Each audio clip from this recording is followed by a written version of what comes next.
Have you heard of Summerween? Because I recently heard of it, and even though I've never celebrated Halloween because of how I was raised, and still don't because of the lingering effects of how I was raised, also because I'm high-key a coward and I don't trust people not to do foolish things during Halloween, but ever since I've heard of Summerween, I have not stopped thinking about it. So here I am, doing something about it by recommending all of the slasher, serial killer type content you could want, or at least that I can think of.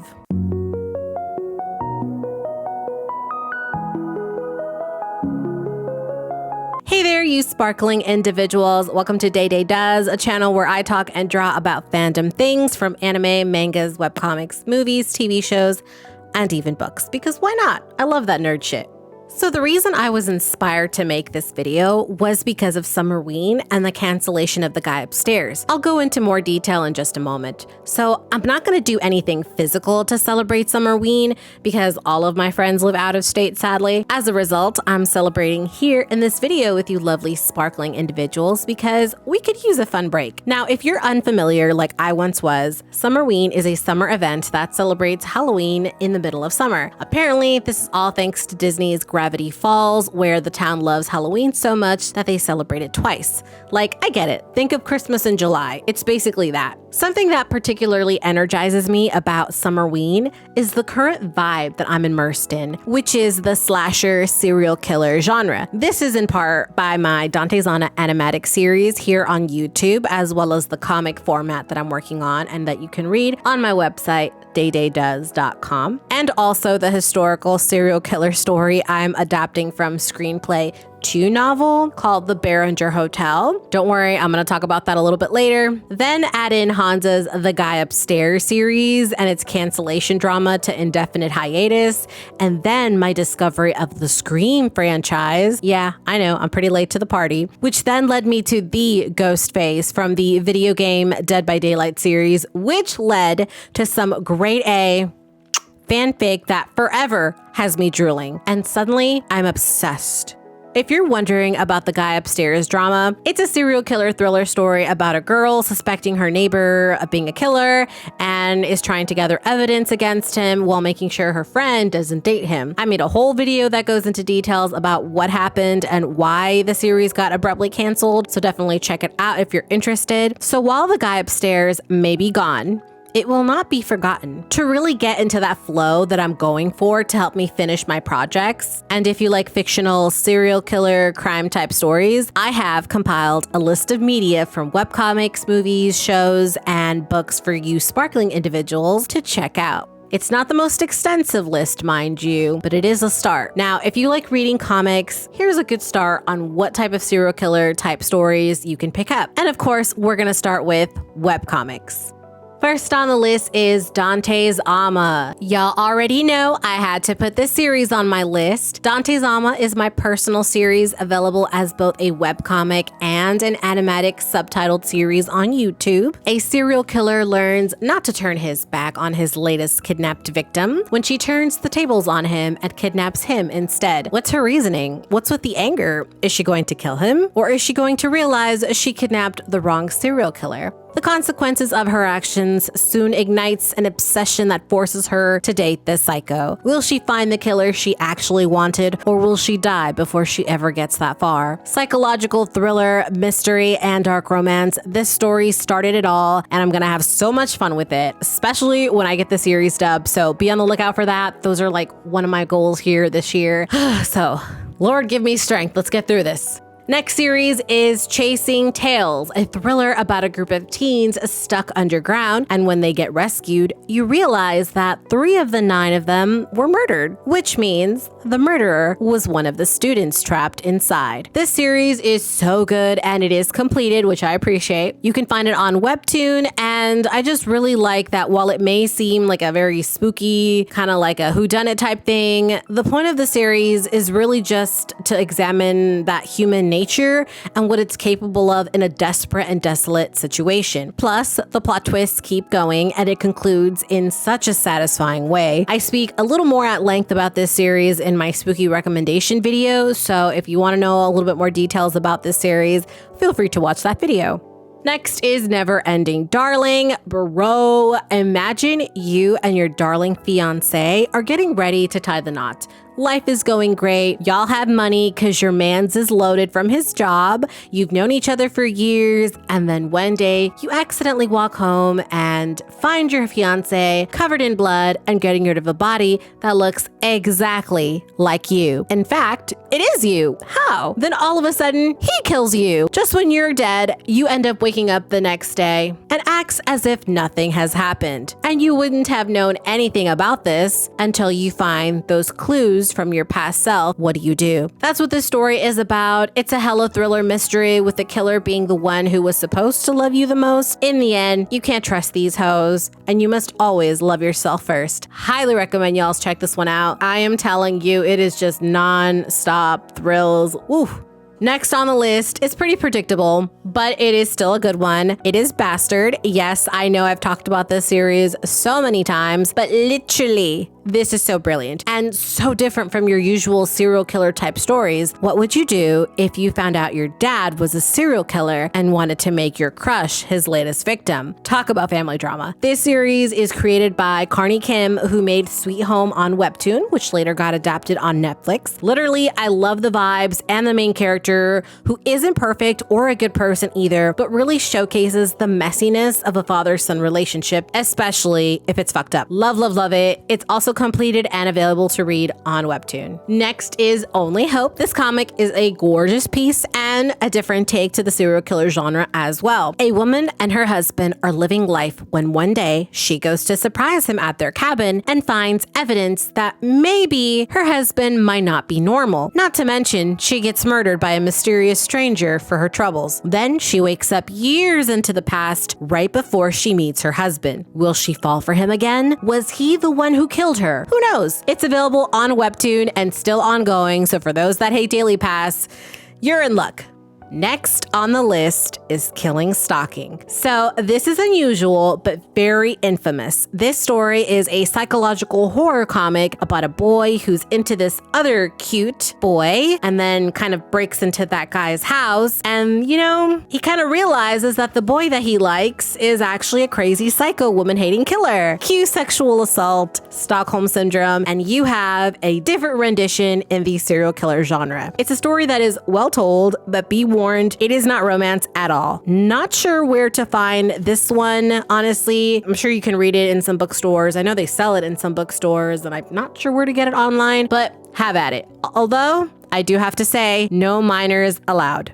Next on the list is My Deepest Secret. Bringing it back to the Webtoon classics, this thriller mystery series was made by Hansa before she made The Guy Upstairs. And boy, was there also drama surrounding the series. Sweet, innocent girl and her handsome boyfriend who dotes on her, but might be a killer who offs the slightest person who inconveniences his girl. Dramatic, but I understand the feeling. Then this new boy appears who's like the next L from Death Note, and he starts side-eyeing the mysterious deaths that just happen to surround Emma. Will Emma's boyfriend get caught? Just what is in store for Emma herself? It's a complicated series and also very complete on Daily Pass on Webtoon, and boy, is there a huge controversial plot twist, so be warned.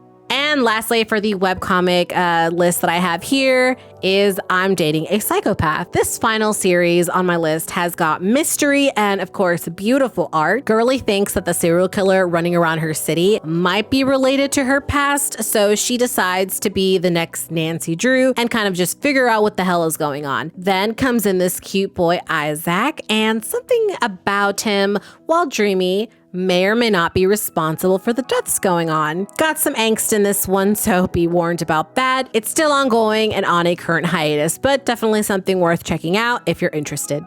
Next on the list is popular media and, of course, serial killers. It's kind of crazy how much good material is out there for the serial killer genre, and I'm not talking about some documentary. Fictional killers is where it's at for me because while there are some inspirations taken from real-life killers, you do get more with fiction. Not to mention, while horror and thriller overlap, horror focuses more on the eerie and boo type element of storytelling, while thriller mostly focuses on the holy shit, people are insane type type theme. You know, it's bringing some of that psychological horror, which is not really like that jump scare type horror, but more of like psychoanalyzing the emotions that come with humans and just like the darkness that lies within. That type of shit is my bread and butter. So let's look at some titles you may or may not have heard of, but should check out if you're currently immersed in this serial killer genre like me.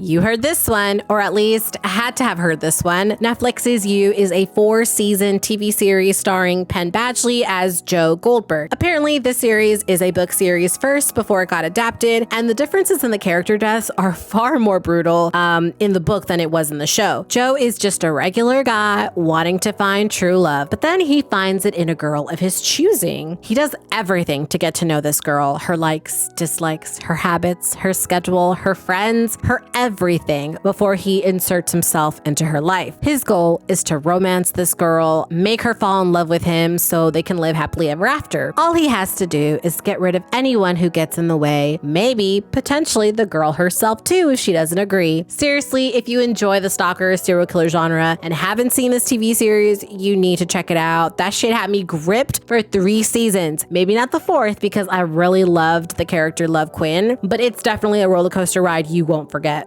Next is my boy Dexter. Bro, this series is where the memes began. Specifically, I had seen this series years ago when my former roomie Ferdinand watched the first episode during dinner just before the pandemic hit, I think. And since then, we've been just hooked. Awkwardly social, inept Dexter, who looks like he's trying his best, working as a blood splatter forensic professional with the Miami police, seems like a normal guy until you realize he loves killing. Like, shit's his bread and butter, and he's good at it. But his adopted father steered something like a moral compass into him, so our main guy Dexter only ends up killing bad guys. He's a serial killer of serial killers. Y'all, it's so good, this series, especially when you get attached to some of the characters. Like, I cannot even begin to tell you. In fact, watch me rewatch this series while I use the treadmill, because I'm hoping this really motivates me to be more consistent when I go to the gym. But that's another story for another time.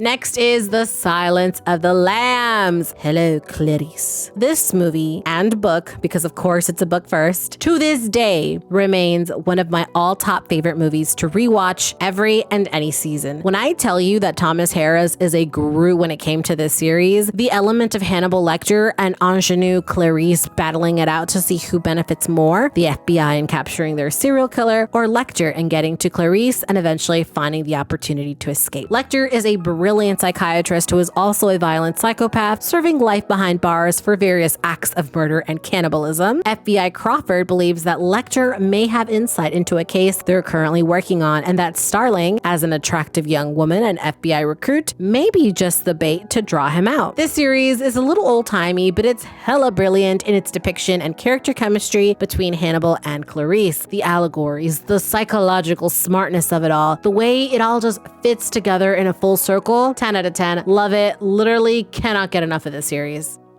Then we have American Psycho. This serial killer is one of the most unhinged, but fun, but also unhinged I've seen, and I've seen a lot. It's pretty much one of those old classics that originated from a book, because of course, that got the author labeled as basically an outright misogynist and sadist for the graphic violence depicted in the novel. Yeah, literally, the novel was so graphic that they thought the person who wrote it was just some insane, guy. Because believe it or not, the main character of the book, Patrick Bateman, played by the handsome Christian Bale, just seems like your seemingly suave upper crust young professional who competes with others in the artificial makings of status and society. But then at night, Bateman finds himself murdering people as an almost outlet. It's quite the commentary on the unchecked violence of corporate greed and capitalism and even material excess. Much like Silence of the Lambs, it's one of those super smart but also disturbing stories that just takes a look at society's failings. Like, I wasn't even sure what I was expecting when I just decided to watch this movie, but it is so, it is actually really good, so I highly recommend. Next is the Scream franchise. That's right. This is a classic that's a Halloween favorite because of its meta commentary on horror movies and the genre, and always subverting and bringing to mind that this isn't just your typical mindless slasher film. The movie series starts with Sidney Prescott, your typical virginal good girl who recently had her mother murdered by a mysterious killer a year before the story starts, who never got caught. Deaths start cropping up in town until finally, at a party, the killer and the plot twist reveal itself. Who lives? Who dies? It's a roller coaster ride, one that spans several movies, 6 to be exact as of right now. And it's pretty much a fun experience if you don't mind the bits of graphicness here and there. So definitely don't miss this one out. It's a popular favorite, especially during Halloween and Summerween. Next on my list is actually an anime, and it is Death Note. So this anime is one of the most popular mystery thrillers out there, centering the story from a serial killer in the making's point of view. Do you root for him, or do you root for the good guy detectives? And what do you do when both are actually super geniuses? It's a story that doesn't need crazy action to really showcase the tension and battle between the protagonist and the antagonist. The series is complete and available on Netflix in English dub for those English speakers. It's also a manga, so you can read this series, which the art is so good. Like, it is literally one of my favorite art styles that I admire and hope to kind of emulate in the future. But definitely check this series out. You guys will not regret it. And it's actually a really good introduction into the anime world if you're not familiar with that. And speaking of manga, lastly, we arrive at books. Most of the previous movies and dramas mentioned are based off books, but for the readers out there, like my hardcore bookwormies, I see you, I hear you, I'm one of you for sure. Here's some books, specific type serial killer stories that you can enjoy in print. If anybody knows any more out there, please leave it in the comments because I'm only one person.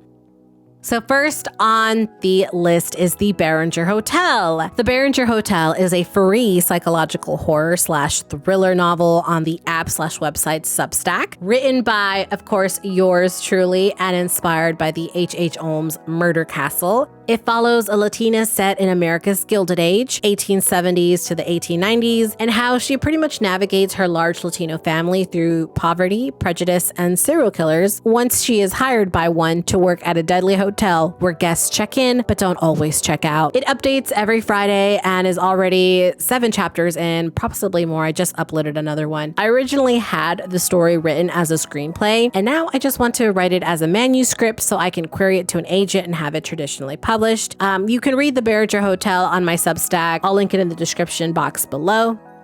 Next on the list is In Cold Blood by Capote. Now, this is a nonfiction novel about the 1950 murders of 4 members of the Clutter family in the small farming community of Holcomb, Kansas. Shout out to Holcomb, Kansas. This took Capote about 6 years to write, from before the killer was caught to when they were finally able to capture the guy and later execute him. When the book was eventually published, it was super successful and it was considered very well regarded in the true crime community, especially for its time. If you're wanting like a nice audiobook to listen to on long road trips or during tours, definitely recommend this one. The writing and point of view from interviews of friends and families is highly regarded. It's very well done, and definitely check it out.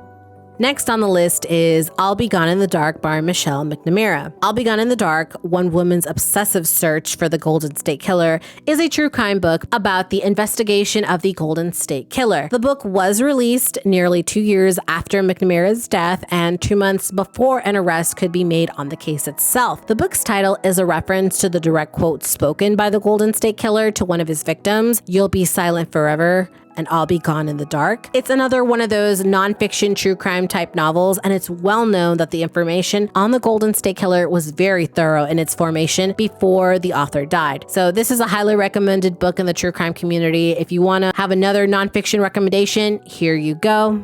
Next on the list is The Red Dragon by Thomas Harris. Back to the land of fiction, I present to you Thomas Harris, author of The Silence of the Lambs and psychological horror The Red Dragon. The Red Dragon is the prequel before the events of The Silence of the Lambs and follows former FBI profiler Will Graham, who comes out of retirement to find and capture a serial killer nicknamed the Tooth Fairy. The novel introduces Dr. Hannibal Lecter, whom Graham reluctantly turns to for advice, and with whom he has a dark past because he was actually the reason Lecter was officially caught. Incidentally, it's also a movie, so you got the best of both worlds here if you decide to eventually watch the movie after reading the book. And last but not least, another fictional novel, but this time it's like Silence of the Lambs, but teenagers. So a different remake almost, really. None Shall Sleep is a psychological thriller about two teenagers teaming up with the FBI to track down juvenile serial killers. It's also like 400 pages, so there is a lot to have fun with here and just very well done. I highly recommend this book if you want something similar to Silence of the Lambs, but also different.